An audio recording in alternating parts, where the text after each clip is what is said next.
Peace and Black Power family. Coming back at you again with another video. It's been a minute.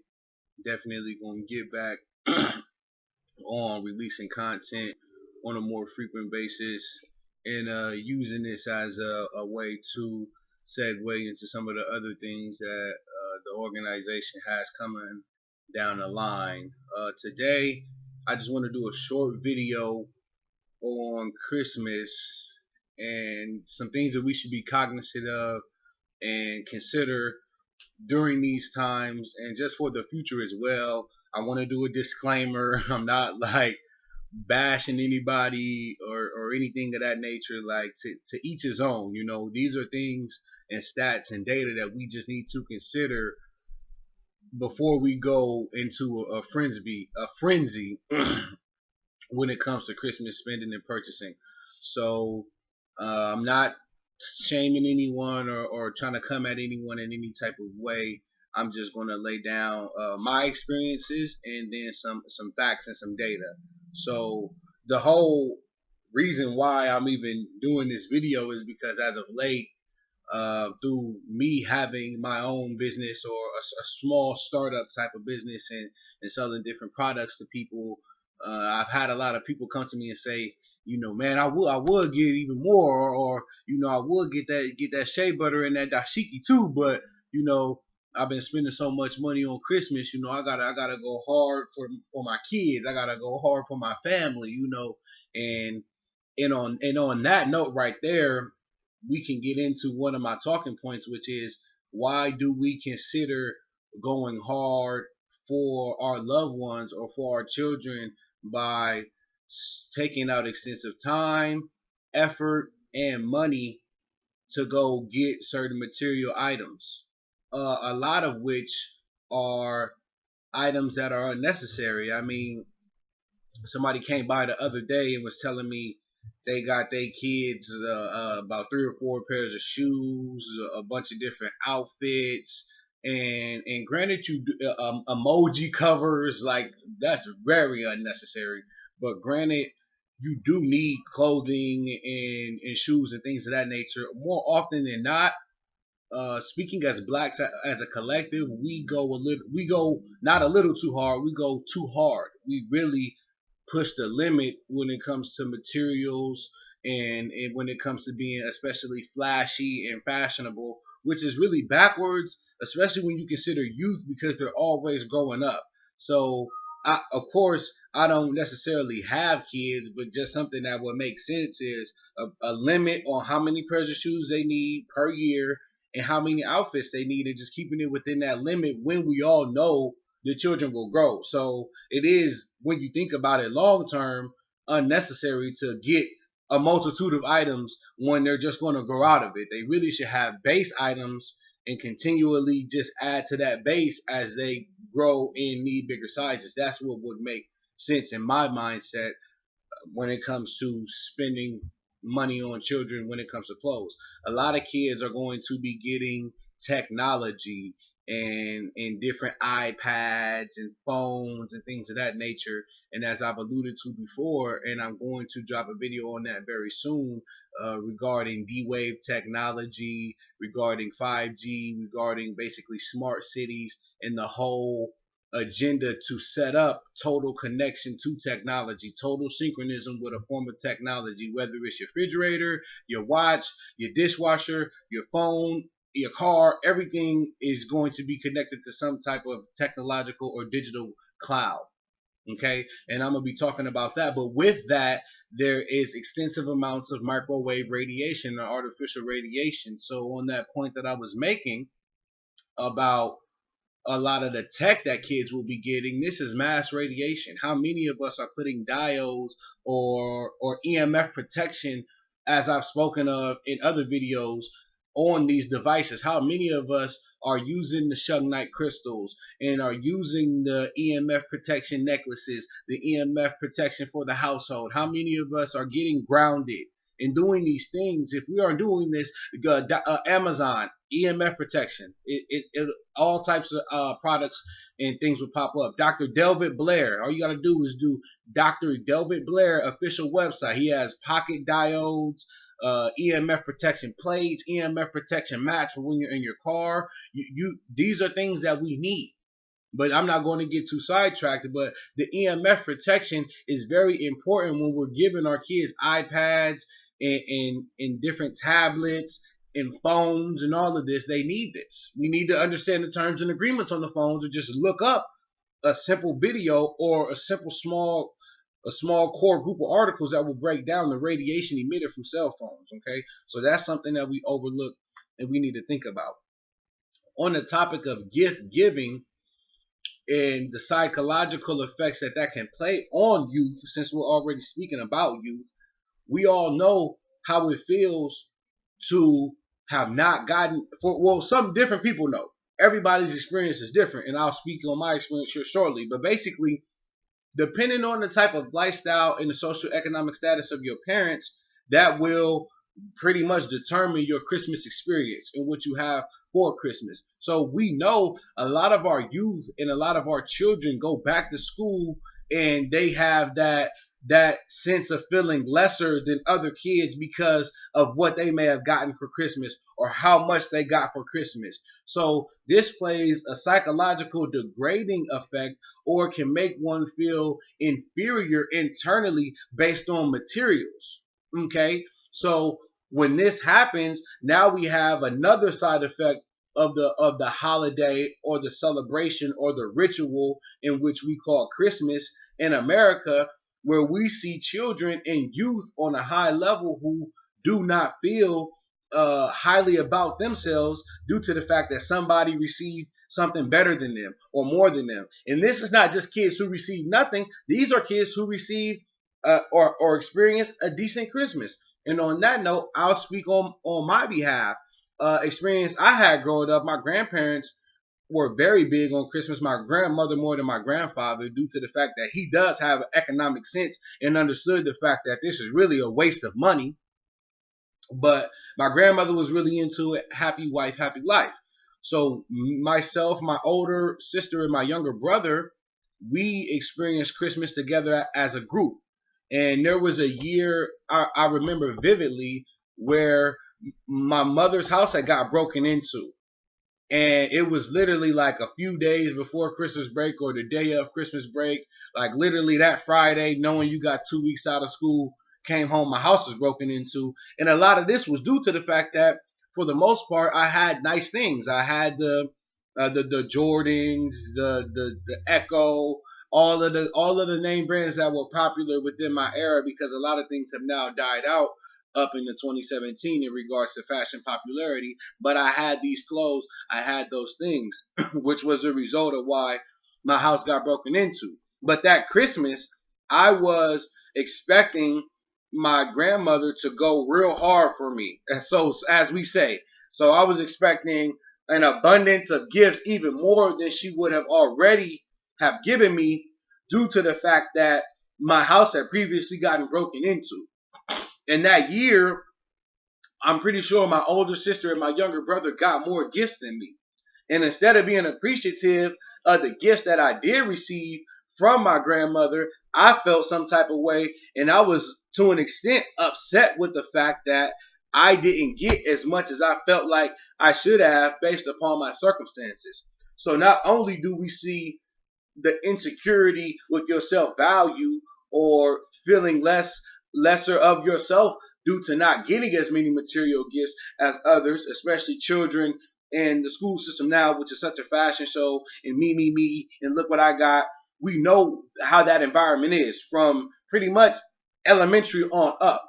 So you also have the child who will be unappreciative and ungrateful and have gifts, but be concerned with how many gifts their brother got or how many gifts their sister got. And even outside of that year, because that was a specific Christmas experience for that year, there would be many other years, excuse me, there would be many other years where we would get our Christmas gifts and be happy with what we got and be excited and be in the back looking at what we receive and playing with it. And out of nowhere, you would say to yourself, or we would say, this was real nice, but it really would have been nice if I would have got that other game, or if I would have got that other jersey or that other CD, so on and so forth. So we see there the unappreciative mindset when you have things and you were given something in which many kids wish they would have got the however many gifts I received, or many kids would have wished to just had a great Christmas experience. As we know, there are people who rely on the Salvation Army, those who rely on adopt a family, and those who just don't have a Christmas experience or get anything at all. Some by choice, and then some who wish they could have a tree and all of these things, and are unable to do it. So that alone is another negative effect or another negative impact that it has on kids. On top of the fact that depending on the age of your child, they're still being lied to and told that a European man is coming miraculously throughout the night, traveling around the entire globe delivering presents into a chimney in which many of us don't even live in a home. And if we do live in a home, it doesn't have a chimney. So that as well is another psychological or another mental effect of Christmas. Just lying to your children in general, let alone lying and telling them that some fictitious white character is flying around the planet Earth dropping off gifts in a chimney. It's backwards, and it really doesn't make sense. And I don't think it's something that we should be doing and engaging our children in, because it's really a holiday in which promotes narcissism, materialism, and unappreciative child or unappreciative individual. There are some adults who are getting things from other adults and may feel unappreciative, or may feel like, oh, well, you should have got me more, or I really didn't like this, or however it may be. So a lot of the core principles of Christmas, which is supposed to be about giving and the whole religious aspects of it, and I forget the brother's name, is something Barashenko, and he breaks down the whole spiritual aspects and the deeper realm of the religiosity, or the so-called spiritual aspects of Christmas, and a lot of the origins in which they come from, which are secular and esoteric to say the least, okay? Which is something that we, as blacks or melanated individuals, should definitely not be involved in. If I can find that video, I'll put it in the links once I get this video uploaded. But lying in general is backwards. So I'm gonna get into a few other things with the issues with Christmas. The first thing is there's no return on investment more often than not.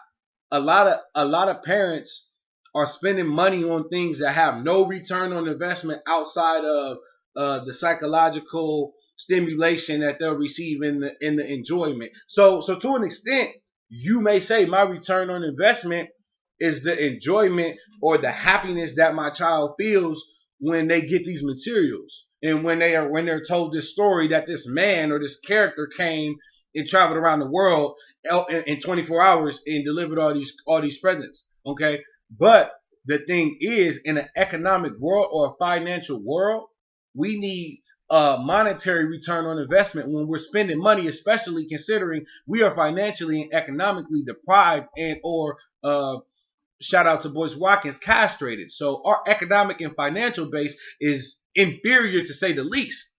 And that'll be another one of my points, which is, we spend money we don't have. We're literally spending money we don't have, whether it be layaway, whether it be putting bills back, whether it be putting it on credit. We're spending money we don't have. I see a lot of people come through here who spend money with me with the business and with the products, and are telling me how they're getting these presents and how they're going hard. And I know for a fact that even when I compare them to my income financially, they are not in my realm. And I'm at a point where I don't really, when I look at my bank account and my finances, I'm not in a position to go and spend $300 to $500 on Christmas gifts. Like, that would literally set me back if I was spending $500, $600, even like I said, $300 on a Christmas gift, because there's no return on investment. Okay, if I'm going in and spending money on material gifts, material items, 5 years from now, if I try to go sell that item for what I bought it for, I'm not going to get that. 5 years from now, the item may be so outdated that There's no use for it at all, or it may be broken. Okay, so that's what I mean when I say return on investment. We're spending money, and in years or months to come, all of the value is depreciating. It's like Bing Rames said on Baby Boy. You know, you spending money on something, but it's losing value soon as you take the tag off, soon as you put it on, soon as you activate it.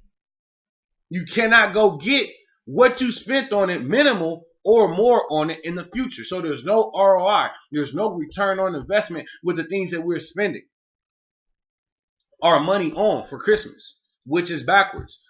In the situation that we are in right now, economically, we really need to be going into understanding principles of spending a certain amount and getting something tangible in return for it, outside of some emotional feelings and happiness. Because really, and that's another big point that I'm going to make, that I knew I was going to make in this video, is we are talking about all of this enjoyment and all of this happiness, but you got to ask yourself, would there be enjoyment and happiness without the tree up? Would there be enjoyment and happiness without the gifts under the tree? Maybe not. It might just be a regular old day, because a lot of us, especially since we have to work the 9 to 5s and we're on a corporate plantation, we're not really close as we should be when it comes to a family unit, or when it comes to a mother and a father and a child. Because half the time we spend most of our time working, maybe 3 to 5 hours with our kids or with even our significant others. Okay, and a lot of us don't even see our parents or extended family except on the holidays, because that's the only days the corporation gonna give you off. So the core value and the core principles really in the enjoyment and that serotonin secretion or that dopamine secretion should be coming from the fact that you seeing your family, that you spending time together, that we all came together collectively as a group and we're having a good time. And hopefully that good time will consist of more than just alcohol, gift exchanging, and really, the type of things that we can get into sometimes. Lack of productivity, where it's the family together, the adults over here, the kids over there. It's alcohol and smoke and cigarettes and all of this, like in an uplifting way is what I mean when I say that. But a lot of times, if the gifts were taken out of it, would nobody even be? A lot of people wouldn't even want to come or wouldn't even want to participate. So what I'm making that point to say, the whole enjoyment and the reaction of being happy and joyous should come from really being with your family members, or really being with your children, or having that time, or being with your significant other. Not the fact that you're getting some material gifts which will depreciate in value immediately and eventually no longer exist, but time is infinite. But you can't get it back. So it's very important how you use it. So that alone is an issue. We talk about the enjoyment and it's so happy. A lot of white people is happy because they know people going to be cooking unhealthy food, death food, also known as soul food. People going to be giving unnecessary gifts or material gifts that they probably couldn't afford. Okay, so it's not really, people really say that they like it for, or they love it for the family aspect, but if they took out the gifts, how many people would be as happy and how many people would even participate if gifts were totally taken out? So we say we value family, but how much do we really value family? Why is it that most of us only do get together as a family on these holidays or these paid days off? Granted, my people who are in the foster care system and things of that nature, and who may not really have family to link up with. But you get my point. A lot of us aren't even getting together outside of these so-called celebrations, which are really rituals that we don't really know about. But get on the brother Barashenka. I'm gonna try to find that and link that. And now I'm gonna go into just a couple of points on how we spend and some of the issues that we have, and then I'm really going to be done with this video because I pretty much hit all of the points that I need to hit. So I'm gonna go to the main point is we exploit ourselves for European corporate interests. We buy and spend compulsively. A lot of people go out and spend in a way in which is totally insane, totally outside of their means, going totally beyond where they need to be. in order to so-called go hard for their children. Who are you going hard for is the owners and the CEOs and the COOs of these corporations in these industries. That's who you're going hard for, because your kid gets no ROI from anything that they receive. They're not getting no return on investment. They're going to feel happy for a couple weeks and want something new in a couple weeks because they're going to put something new on the TV. It's going to be something new on the social media. It's always something new coming out. Okay?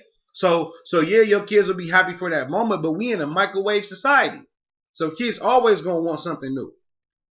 And these corporations know this. That's why they do the TV advertising.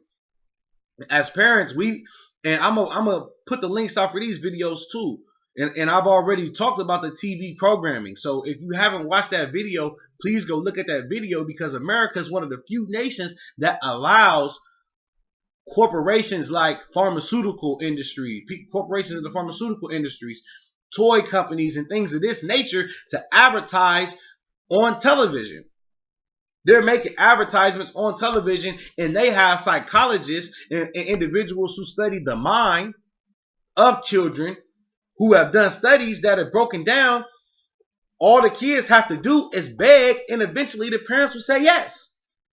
So when they found this out, they started pouring billions into advertisement, cereal, candy, clothes, toys, technology, video games. They poured billions into advertising towards children because they knew that if the parents seen it, they say, I don't got it, I'm not buying that. That's too much. But they knew when the children would beg the parents, eventually the parents would say yes. This is so people are doing scientific studies. It's a science to why people buy compulsively. It's a science to why people go and spend money that they do not have on things that they do not need when they receive no ROI. Everything is going to depreciate. Soon as you open it and take it out the box, half this stuff you can't even take back once you take it out the box. Let alone hold it down for 3 years and get some value in it when they done made the next model and the 2.0 and the 3.0 version. And we got to get out of this habit of trying to compete with each other for material trinkets. It's backwards. We almost in a sense in a competition. I can't get outdoed by them. I see a lot of people make posts. I'm grinding, I'm doing this, but my kid got to have a good Christmas. Okay.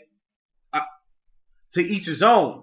But how about I'm grinding, I'm doing this so my kid can have 15, 20 racks when they're 18. Half of us as adults, we will all admit that the money that was spent on us, if we have people spending money on us for Christmas, you could have saved all that and gave me that when I turned 18 or when I was in college, or like I said, when I'm 18 and I'm out and about in the real world. Because half that stuff you got me, I don't even remember or use because there was no ROI on that. I'd rather you would have put that money into an investment or a Roth RIA or some stocks and bonds. You know, get on a couple of technology stock indexes or something like that. Something that really has and holds value. And even if it's not that, you could just say, we putting this in the pot for when they 18. We putting this in the pot for when they need a car. We putting this in the pot for their insurance. We putting this in the pot for more life insurance or for a better life insurance plan. So Lord forbid something happen to us, they'll even get more. Okay? There are things that we could be doing and money that we could be investing that our kids really need in the future. Because half this shit we buying right now, our kids don't need. If you go down your Christmas list, I can guarantee you maybe 3 things on there is a need. Everything else is a want. Everything else is a want. If the 3, everything may be a want. We spend it for what they want, not what they need. What they need is academic stimulation. What they need is a Jenga, somebody like myself, to be educating them once or twice or maybe 3 times a week or a month. What they need is somebody investing in their future long term. What they need is somebody investing in a small business for them to start up short term. That's a need. What they need is clean water. What they need is books and academic stimulation. That's all I need. None of that probably none of those things I listed is on anybody's Christmas list. It's a shame. And not only does that say something about the parents, that says something about the kids. Of course the kids ain't going to say, oh, let me get some books. Let me get some clean alkaline water because I know that the water is not right. Man, my parents broke down the whole Flint, Michigan situation with me in the water infiltration wars and how they put in fluoride and lead in the water. Let me get clean water. If we broke these things down to our children, some of them would want that on their list because they will understand the importance of it. But all our kids want is material items, which they learn behavior more often than not. It's either the television or the parent that they got that from. Okay. Another issue is the energy bills going up and the effect that has on the environment with unnecessary electricity. We already have cities like Las Vegas, New York, and so on and so forth, which are literally lit up 24/7, which is unnecessary lighting, unnecessary energy consumption. And we're going to add on to that with all of these extra lights that we put on, and then that gets competitive too. More so for people out of our racial demographic, because a lot of us don't get into the Christmas lights. We get into the materialism. And for a European, an Anglo-Saxon, a German, a white American, it makes sense for them. But for us, who we know black with a major business or a major brand that outright owns it, besides potentially LeVar Ball. Don't say Jordan, because we know Jordan in cahoots with Nike. Anything Jordan make, Nike getting the cut every time. So who can we even say? There's not. First off, we don't support the black businesses available, and there are many black businesses, and that's a reason why we stay in poverty, and I'm going to give the points on that as well. But there aren't any major black businesses that we can really go to and support where they're solely black. Like I said, maybe LeVar Ball, and a lot of people have issues with him, which I can't even argue against. So it's not like this is a premier candidate to go spend our money with. Like I said, people can come spend money with me, but people spending less money with me because they done ran to the corporation. People want to talk me down on dashikis and cloths and different things within my inventory, but when they go to the retail stores, they buying it right there at value, at face value, whatever it's priced at, they buying it. They not asking for no deals or no hookups at all. So, as a black business, not only do we got to have the prices to compete, but sometimes we got to knock our prices down and barter with you just to make a sale. When you don't try to talk nobody down at Dillard's or Yonkers or at the mall, you don't do that. That don't even cross your mind. It's backwards. So it's an ecological effect as well with the unnecessary energy consumption with the lighting.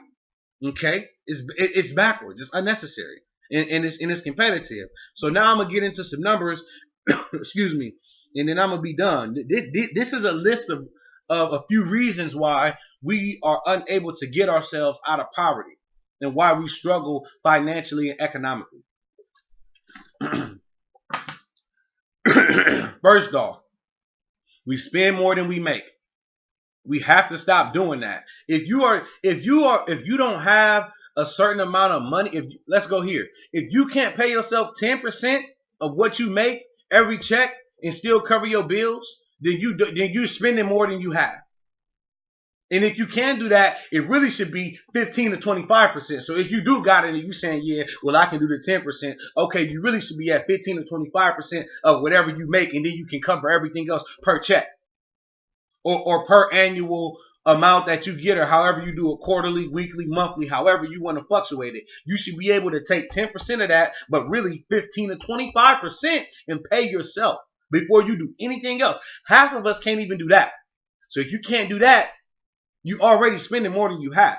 Then I can continue to go on. We barely have money put away for emergencies. We barely have life insurance plans and insurance policies on ourselves and on the kids. Okay, so that's what I mean when I say we spend what we don't have. We spending money we don't even have. Half of us is playing games with the credit cards, hoping that the taxation or the tax return gonna help you come through. But half of us ain't did no research on the new tax reform bill that just got passed. So we don't even understand the stipulations and how a lot of people who've been putting kids on their taxes aren't going to get what they once received. And hopefully you're not relying on that to pay off that credit card debt that you've acquired. Spending what we don't have.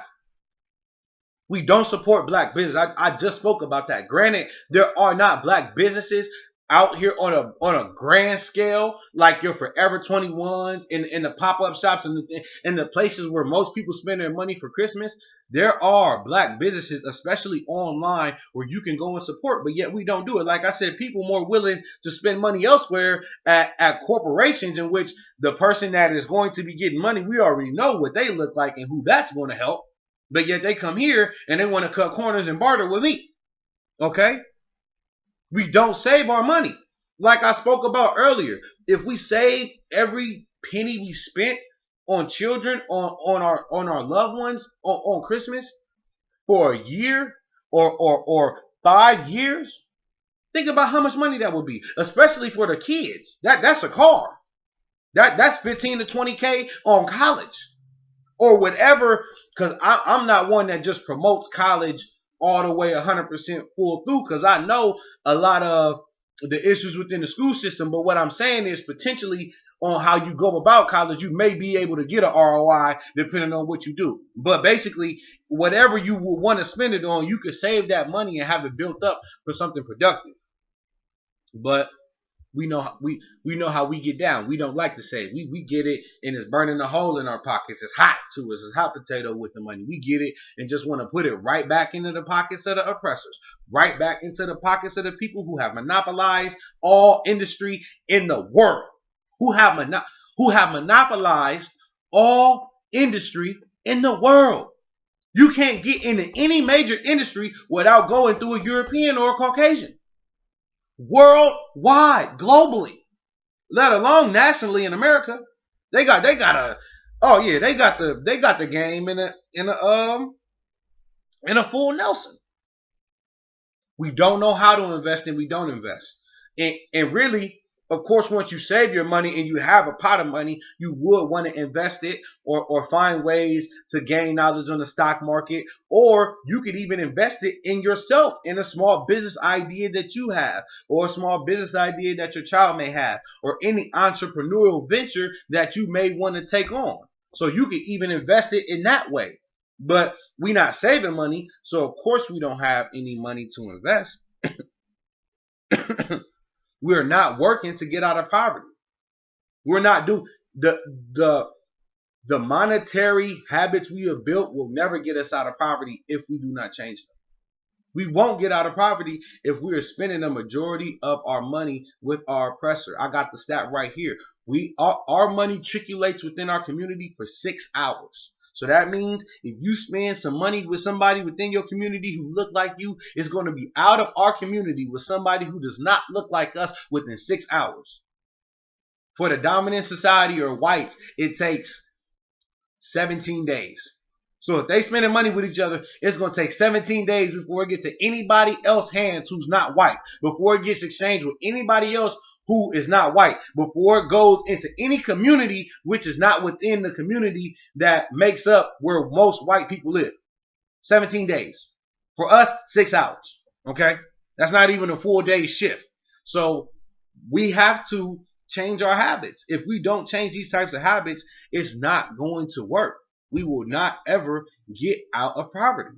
And overall, when we get down to the nitty gritty of the thing, we are spoiling our kids unnecessarily. A lot of our kids don't even deserve and or need nothing for Christmas. Half our kids are disrespectful. They don't clean up their rooms like they're supposed to. They're not on point with their grades like they need to. They like to play around. They don't like to listen. They want to get away with things that they know they shouldn't be getting away with. So half the time, our kids don't even deserve some of this stuff.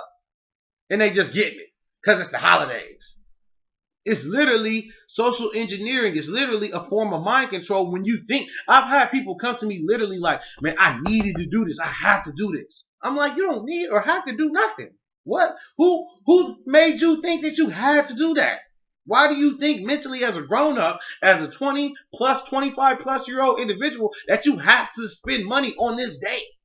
That you have to spend money and wrap gifts and go all out and spend money you don't have and put stuff on layaway and put stuff on credit. You don't have to do any of that. It's a mind control thing. Like when the slave master say, when the slaves say, "Master, we sick." What? You don't have to do any of that. You choosing to do that. Everybody got choices. Ask E40. Everybody got choices. Now I'm about to go here and then we're going to pretty much be done.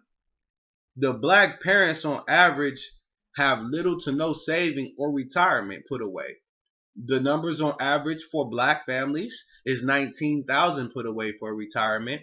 On average for white families, 130,000 put away for retirement. And the reason why I'm making a black and white comparison is because when white people are spending this money, that's trickulating through their community for 17 days. When they're spending this money, they're spending that money with somebody white who owns that corporation or owns or has business or set up in that industry, in that sector. So when they're spending the money, essentially they're helping themselves or helping people who look like themselves continue to make money. They're helping keeping their retirement rate at 130K. When we're spending money, that's why ours is only at 19K. When we could be saving up 19K in 5 to 10 years and doing something with that. We need that. And even if we had an extra 19K, they're at 130K. So if we had an extra 19K, we ain't even at 40K yet. We 2K underneath. Still. So still we'll need another 40K to even get to 80, and they still at 130. This is serious. We need to look at the video, and I'm gonna try to put that in the link, but it's on YouTube. How to Sell the Negro. How to Sell to the Negro. It's very deep. It's social engineering. You need to know Edward Bernays, Sigmund Freud's nephew, and propaganda. You have to know about these things. Okay? Now, these are some averages. The median net worth for blacks, 28K. For whites, 265K. 28K to 265K. You're spending money you don't have. If your median net worth, and shout out to Antonio on Tone Talks, he's broken down that the net worth liquid for black families in Boston is like $8. In California, it's like $200. And we know how the price of things is in California and Boston. Okay? So there's new data continuing to come out, furthermore giving us the numbers and how we have no wealth. So I don't care if you think, oh, well, I got it. I ain't spending it because I ain't got it. Man, you don't got it like that. If you ain't got 130K plus getting ready to be put away for retirement, if you ain't worth 250K plus, you don't got it. You don't got it. Okay?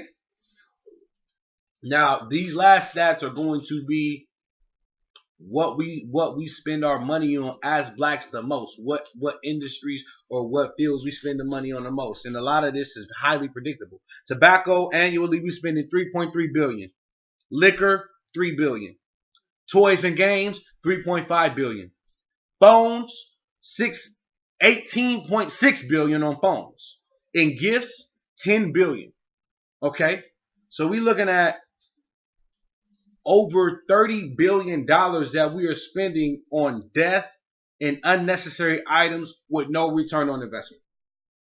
And the phones are deaf too, because you got the phone on your ear, you don't got a diode, you don't got no EMF protection bracelet, no EMF protection necklace, you're not doing anything to protect yourself from the microwave radiation. So yes, the phone is deaf as well. Okay, so I did this video hopefully to wake us up and start to understand, hey, next year we may not do Christmas how we did it this year. Next year, I'm breaking down to my kid, I'm putting this money away for when you turn 18 to help you get out the house, or when you turn 16 to help you get a car, or because we're about to start some type of business for you, or we're going to plan something out and we're going to do together and invest this money in ourselves, or maybe taking a trip or doing some family team building. It's so many things that we could do that make more sense with our money than spending them on toys and gifts and unnecessary items. So this is not me coming at anybody. This is for a self-reflection and a self-critique, and to really strategize collectively as a unit, as a family unit, to understand how we need to move in the time frame that we in. Because just buying gifts, celebrating Christmas, going with everything that's going on, that's not the way we need to move collectively as a group right now. Okay? Spending money on things that have no ROI, that's not how we need to move. Okay? So hopefully people can take this and not get offended and not get turned off immediately when they hear somebody not supporting Christmas and then lose the essence of the message, because there were many points that were made that we can benefit from if we heed to the advice and find out how we can go about using the points that were made in our best interest. All right, family. So this is out of love. This is out of self-critique. And it's really just because we need to start waking up and we need to do better. 2018, we need to do a lot better than we've done at any time or any year before, because things are going to get worse for us. And I'm going to be doing another video shortly on the tax reform bill once I get the information all together and the ins and outs, because this is big for us as well. So we have to wake up. We cannot fall for the manipulation. We cannot fall for the tricks. We have to work together, and we have to start stepping out of the norm and doing things that are difficult. We're not going to make it nowhere if everything you do is comfortable. You got to step outside the box. You got to do things a little different in order to really make progress. You're never going to make progress being stagnant. All right, family? Peace.